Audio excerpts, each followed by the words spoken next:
Bonjour, aujourd'hui je vais te raconter une belle histoire de Noël. Installe-toi confortablement dans un fauteuil ou sur ton lit. L'important est de choisir un endroit calme où tu te sens bien. Pour te sentir encore plus détendu, tu peux fermer les yeux. Je te propose de partir à la rencontre de Mishka. Mishka s'en allait dans la neige en tapant des talons. Il était parti de chez lui ce matin-là, comme le jour commençait de blanchir la fenêtre. De chez lui, c'est-à-dire de la maison d'Élisabeth, sa jeune maîtresse, qui était une petite fille impérieuse et maussade. Lui, c'était un petit ours, en peluche, avec le dessous des pattes en velours rose, 2 boutons de bottines à la place des yeux, 3 points de laine à la place du nez.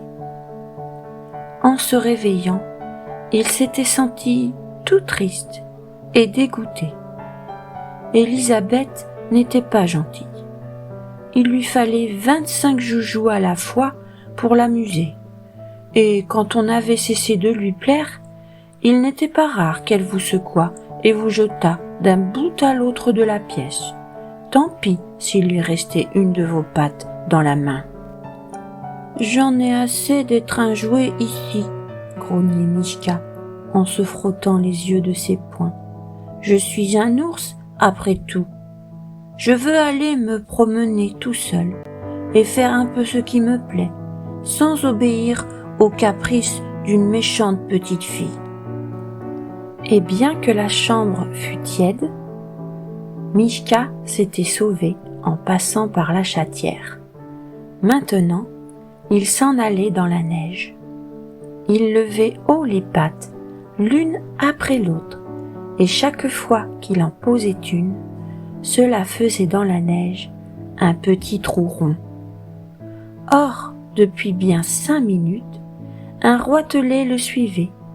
Ces roitelets, ces farceurs, ça a la queue retroussée et ça sautille par-ci, par-là. On dirait toujours qu'il se moque de vous. Celui-là faisait piou, piou dans le dos de Mishka. Et quand Mishka se retournait, vite, il se laissait tomber dans un des petits trous ronds que les pattes de Mishka avaient fait dans la neige. Disait Mishka, j'avais bien cru pourtant entendre. Et dans son trou, le roitelet mourait de rire. Mais tout de même, à la fin, du coin de l'œil, Mishka l'aperçut. « Brrr !» lui fit-il au nez en se retournant d'un seul coup. Pauvre roitelet, il eut si peur qu'en volant, il emmêlait ses ailes et que ce fut miracle s'il ne tomba pas. Il se blottit sous un buisson et se tint désormais tranquille. Tradéridéra, tralala, chantait Mishka en continuant sa route. C'est très amusant d'être un petit ours qui se promène dans la campagne. Je ne veux plus jamais être un jouet. Après ça, au pied d'un arbre où la neige avait fondu, il trouva un pot de miel. Une paysanne l'avait perdu sans doute au retour du marché. Mais le pot de miel était fermé et Mishka ne savait pas dévisser le couvercle. Après avoir essayé de toutes les manières, il devint furieux. « Tiens, grand bête de pot !» dit-il en lui lançant un coup de pied. « Va-t'en où il te plaît !» Et le pot se mit à rouler. Et roulant, il buta contre une pierre, s'ouvrit en deux. Voilà le miel. Faisait Mishka en se régalant. Que la vie est belle dans les bois. Jamais plus je ne serai un jouet, ça non. Naturellement, quand il eut bien déjeuné, qu'il se fut bien frotté son petit ventre rond, il eut envie d'aller faire la sieste en haut de l'arbre.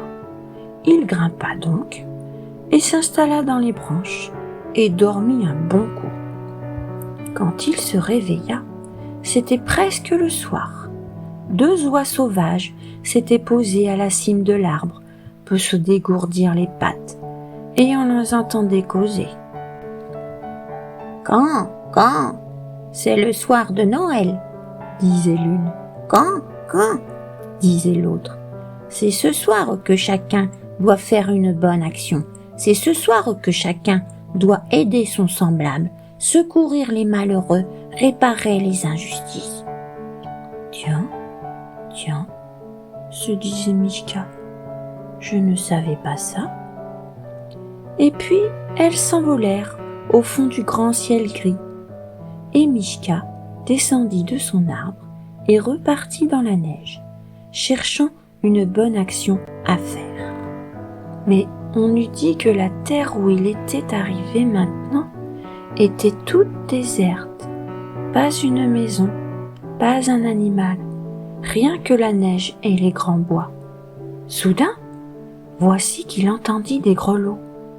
C'était un traîneau tiré par un renne.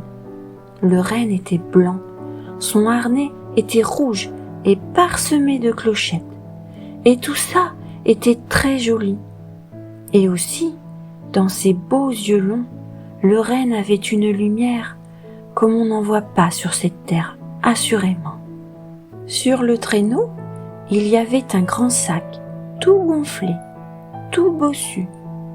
C'était le renne de Noël qui faisait sa distribution, comme c'est l'usage dans le pays du Nord, où il y a bien trop de neige pour qu'un bonhomme Noël puisse cheminer à pied.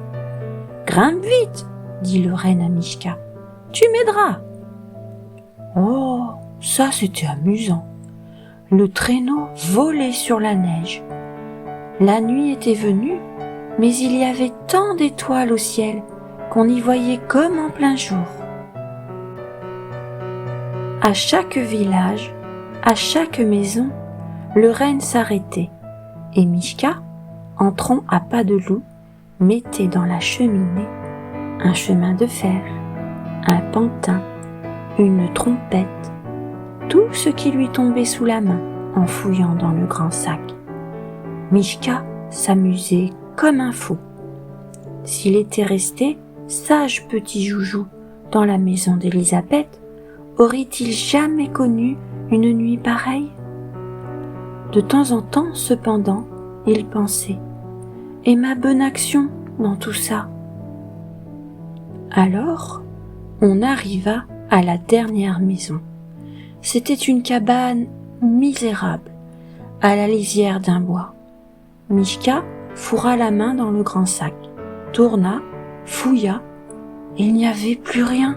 « Reine, oh, reine, il n'y a plus rien dans ton sac. » « Oh !» gémit le renne. « Dans cette cabane, il y avait un petit garçon malade. Demain matin, en s'éveillant, verra-t-il ses bottes vides devant la cheminée ?» Le renne regardait Mishka de ses beaux yeux profonds.